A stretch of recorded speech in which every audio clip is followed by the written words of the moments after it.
11 Jahre. 11 Jahre. Und dann an einem normalen Dienstagabend beim Abendessen Stille. Na ja, nicht ganz Stille, aber aus dem rechten Lautsprecher kam nur noch ein mickriges Flüstern, wo vorher Kinosound war. Mein Denon X4000, mein treuer Begleiter seit 2014, hat mich verraten. Mitten in einem Testvideoabend. Mitten in der Einspielphase der neuen Arendal-Lautsprecher, die jetzt hier stehen. Ich stecke die Kabel um, check die Einstellungen, füttere den Pre-Out mit einer separaten Endstufe. Nichts. Kein Ton. Was dann kam, waren ungefähr 6 Wochen Marktrecherche, schlaflose Nächte voller Datenblätter und eine Kaufentscheidung, die am Ende bei rund 5.500 € gelandet ist. Wie es dazu kam und warum ich trotzdem kein schlechtes Gewissen habe, das erzähle ich euch jetzt. Hi, ich bin Björn von HiFi Geek und heute geht es um den Anthem AVM 70, beziehungsweise darum, wie ich überhaupt bei dem gelandet bin. Das ist jetzt kein klassisches Review, das kommt noch. Das hier ist eher die Vorgeschichte und zwar die ehrliche. Um zu verstehen, warum mich das jetzt so getroffen hat, muss ich kurz zurück. 2014, Hamburg, Mönckebergstraße. Ich bin spontan in den Saturn rein und habe mir für, ich glaube, 699 € den Denon X4000 mitgenommen. Damals noch in der Mietwohnung, rundherum Rentner, 3.0 Setup, weil mehr mit den Nachbarn schlicht nicht drin war. Gelegentlich, vielleicht auch nur gelegentlich ein bisschen lauter. Das klingt nach Anfänger. War es auch. Aber ich war von Anfang an Team Einmessung. Damals noch Odyssey gegen Pioneer mit dem MC ACC. Also ich habe den Denon sogar einem SCLX 56 vorgezogen. Wer das versteht, weiß schon, wo die Reise hingeht. Mit dem Hauskauf dann der richtige Umbruch.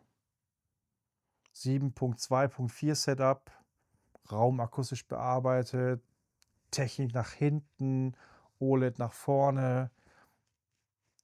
Der Denon war halt quasi der Mittelpunkt erstmal. Er hatte zwischendurch immer mal wieder Pause. Als ich die IOTA VX Sachen getestet habe oder den Anthem MRX 740. Aber am Ende kehrte er halt immer wieder zurück, mangels Alternative. 11 Jahre. Mein Blog wurde aus einem Horrorblog zu HiFi Geek. Das Setup wurde aus einer Mietwohnung zu einem ausgewachsenen Heimkino und der Denon war einfach da. Altbacken, aber er war halt da. Und weil ich schon immer nach bestem Preis-Leistungs-Verhältnis gesucht habe, bin ich schon sehr früh auf IOTA VX zum Beispiel gestoßen. Damals noch britisch. Ich habe mir quasi eine Kooperation gesucht, gerade als der deutsche Vertrieb die Bude übernommen hatte. Der AVX 17, 16 Kanäle, der AVX 17, 16 Kanäle, 1800 €, manuelles Hell. RLW, UMIC 1 und dann händisch den parametrischen Equalizer im Menü eingetippt. Das Ergebnis? Ja, wirklich stark, ne? Aber die Usability, Zumutung, muss man einfach so sagen. Kein Vergleich irgendwie zu Odyssey, das ja auch irgendwas macht, man weiß nur halt nicht so ganz genau was. Der IOTA VX hat dir die Kontrolle gegeben und zwar vollständig. Und das war eine eigene Klasse. Aber es war auch irgendwie Arbeit und zwar richtige Arbeit. Und dann kamen die HDMI-Sync-Probleme. eARC, Netflix an, kein Ton, Pause, 10 Sekunden warten, nochmal Play. Jeden Abend und das hat mich einfach immer mehr und mehr zermürbt. Mit allem manuellen Rumgefummel schielt man irgendwann neidisch nach Dirac Live. Immer mehr Marken adaptieren das. Marantz, Denon, NAD, Arkem, alle haben irgendwie Dirac. Aber die kompletten Lizenzen muss man ja eigentlich extra kaufen. Und das treibt den Gesamtpreis bei ohnehin schon teuren Allroundern ordentlich in die Höhe. Und ich habe mich halt viel umgesehen. NAD ist irgendwie in die Jahre gekommen. Arkem AV41, toll auf dem Papier, aber Arkem kündigt auch jetzt schon in Q3 die neue Radia-Serie an. Puh, soll ich dann 6 Riesen für so eine Vorstufe ausgeben? weiß nicht, irgendwann habe ich irgendwie die eierlegende Wollmilchsau aufgegeben. Streaming, na ja, ich habe 'n Eversolo. Phono in, ne, ich habe 'n eigenen Phono Preamp. Was ich wirklich brauche, was mir wirklich fehlt, ist 'n analoger Pass-Through, kein Umstecken mehr beim Testen zum Beispiel. Also, das wäre schon geil. Also, ich sitze beim Abendessen, Musik im Wohnzimmer. Ich wollte eigentlich danach mein nächstes Video drehen und dann rechter Frontlautsprecher, leiser Ton. Ich dachte zuerst, ja, irgend 'ne Einstellung, also war es natürlich nicht. Kabel umgesteckt, das Problem wandert mit nach links. Pre-Out an, Endstufe gefüttert, gar kein Ton. Irgendwo zwischen Pre-Out, Endstufe hat sich die Signalverarbeitung irgendwie aufgehört zu existieren. Klassischer Defekt irgendwo innen drin. Ich habe lange über 'ne Reparatur nachgedacht. Werde ich wahrscheinlich irgendwann auch noch mal angehen, so aus Interesse, vielleicht auch für 'n Video. Aber der Zeitpunkt ist irgendwie dann doch klar, die Suche nach 'nem Ersatz geht los so, ne? Und mit ihr beginnt halt einfach der Wahnsinn. Natürlich habe ich als allererstes Luftschlösser gebaut. Dicke Vor-Endstufen-Kombination, irgendwas so richtig Geiles.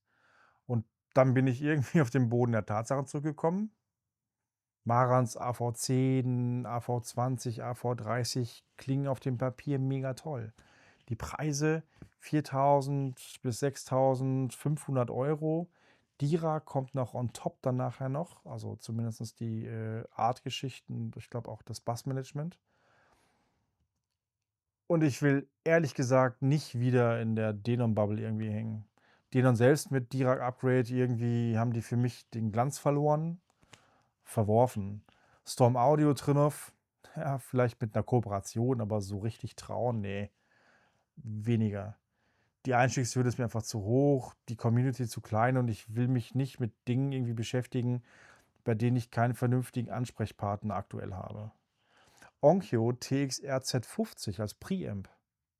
Eigentlich eine geile Idee, unter 1.200 Euro zu kriegen, Dirac-fähig, Lizenzen kauft man nach. Puh.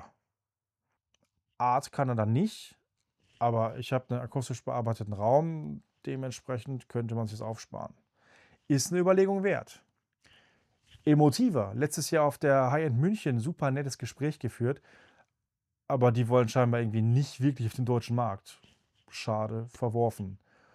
Monoprice HTP1, irgendwie mega hässlich, aber was will man machen? Für 4.000 Euro bekommt man wohl was ziemlich Ordentliches nach Hause.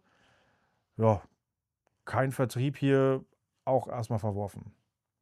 Was alle diese Marken irgendwie gemein hatten, entweder habe ich da keinen Kontakt hin oder habe mal 'n Kontakt aufgebaut, aber nie ein Ergebnis gehabt. Dementsprechend alles verworfen. Ganz anders war das bei Anthem. Auf der High-End 2025 in München habe ich den deutschen Vertrieb kennengelernt. Seitdem pflegen wir wahrhaftig 'n netten Kontakt und es war schon 'n MRX, 47 in meiner Kette. Der war erstaunlich gut. Ich hatte damals einiges dazu geplant zu veröffentlichen, aber na ja, familiär kam was dazwischen und ich habe dann irgendwie ihn unveröffentlicht, zurückgeschickt. Das ärgert mich bis heute 'n bisschen, aber ich weiß noch ganz genau, wie halt der Step Down zurück auf den Denon X4000 sich angefühlt hat. Und zwar riesig. Der MRX 47 hat einfach gespielt, stabil. Das IAC-Problem des IOTA VX, kein Thema. Netflix an, Ton da. So soll das halt sein. Und Arc Genesis, das Einmesssystem von Anthem, hat mich echt überzeugt. Mikro ans MacBook einmessen, Ergebnisse begutachten, nach Geschmack anpassen. Der Raum hat halt gelebt. Das hat kein schwarzes Loch, das irgendwas macht, sondern das ist ein System, was man wirklich versteht. So. Und das man halt einfach auch kontrollieren kann. Viele werden jetzt fragen: „Ja, und warum nimmst du jetzt nicht den AVM 90?“ Ja, will ich, kann ich nicht. Mit rund 5.500 Euro ist der AVM 70 die teuerste Einzelkomponente, die ich jetzt für mein Heimkino jemals gekauft habe. Das will ich jetzt irgendwie auch nicht kleinreden oder so. Aber 'ne Investition für den Blog, für YouTube muss halt Content nach sich ziehen und was bekomme ich? 'N ausgewachsenes Einmesssystem, das sich von Dirac Live nicht verstecken muss. von vielen sogar höher gelobt wird, weil es out of the box eindrucksvoller klingt. Ich bekomme einen analogen Pass-Through. Ich kann Geräte testen, den Anthem einfach angeschlossen lassen. Mega praktisch, anstatt dieses ganze Umgestecke hier. Mit und ohne Einmessung kann ich halt vergleichen. Ein Gerät rein, messen, raus, nächstes Gerät benutzen. Ich bekomme Profile, mehrere davon. Wenn ich Lautsprecher teste, werfe ich, irgendwie meine eigenen Profile nicht irgendwie über den Haufen, muss dann wieder neu einmessen oder so. Ich kann exportieren, importieren nach Lust und Laune. Das klingt nach Kleinigkeiten, ist aber für meinen Workflow gar nicht so unrelevant. Und ich bekomme einen Vertrieb, der mich auch zur Schulung bringen wird, damit ich halt nicht irgendwie völligen Stuss erzähle, sondern meine Journey irgendwie immer weitergeht. Und das finde ich halt ziemlich geil. Und ich bin halt Informatiker. Ich liebe es, tief in Systeme einzusteigen. Und ich glaube, ich habe bisher nur an der Oberfläche gekratzt. Arc Genesis wirklich gegen manuelle parametrische Equalizer-Arbeit vergleichen? Das ist halt so eine Frage, die mich wirklich umtreibt. Was bringt dir dieses Einmisssystem wirklich, wenn du weißt, was du tust?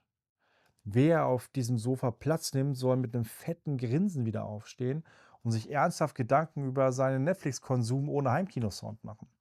Das ist halt so die Latte, ne? Die liegt wirklich hoch. Ich will zeigen, wie man Profile sinnvoll strukturiert und nutzt. Ich will herausfinden, wo der Anthem wirklich an seine Grenzen stößt.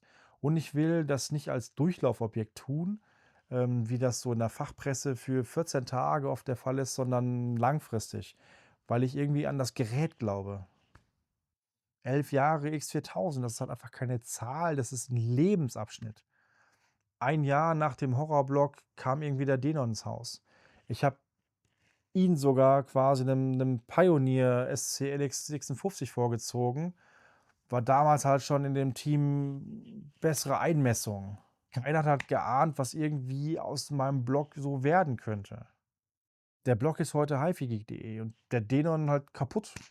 Irgendwie fühlt sich das richtig an, weil ich gemerkt habe, dass ich nicht mehr den günstigen Kompromiss suche, sondern das, was ich wirklich will. Der Anthem AVM 70 ist halt keine Notlösung. Er ist irgendwie eine Entscheidung und die nächste Person, die auf dem Sofa sitzt, soll einfach nur denken: „Was zur Hölle ist das für ein Sound?“ Also, auf zu neuen Ufern. Aber was denkt ihr? Habt ihr ähnliche Erfahrungen gemacht mit dem Abschied von 'nem langjährigen Gerät oder habt ihr selbst irgendwie schon mal Anthem aufm Schirm gehabt oder 'ne Alternative, die ich komplett ignoriert habe? Schreibt mir das echt gern mal in die Kommentare und wenn euch das Video gefallen hat, lasst 'n Like da, abonniert den Kanal, damit ihr nichts verpasst, das wäre großartig. Das Review zum AVM 70 kommt und ich verspreche euch, das wird kein schnelles Urteil nach 2 Wochen werden. Ansonsten bis zum nächsten Mal. Ciao.